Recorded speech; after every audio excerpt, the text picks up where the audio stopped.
E kuptoj, por duhet të di opinionin tënd. Atë ka qelluar që t'jesh në një situatë të tillë, mua më ka qelluar shumë herë. Kur unë kam qenë duke biseduar dhe duke folë që Perëndia, fjala e Perëndisë sot njerëzit më kanë thënë, e kuptoj shumë qartë, po cili është opinioni yt? Miku im i çmuar, ne të krishterët nuk kemi zgjedhur për të dhënë opinionin ton. Kemi zgjedhur diçka që është më lart, më fuqishme se opinioni jon, fjala e Perëndisë.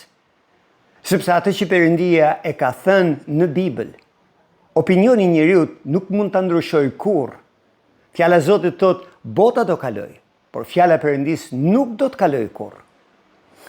Sonte është ditë e premte. Është data 14 gusht 2026. Në orën 18:30 tek rruga Zenel Baboçi numër 37 të Qendra Krishtere Shqiptare, unë të ftoj të vish të marrësh pjesë sepse besoj që Perëndia do të zbulojë diçka të jashtëzakonshme në shërbesën e sotme. Deri sonte në orën 18:30 unë them paqja e Zotit Jezus qoftë me ty dhe me jetën tënde. Miropafshim.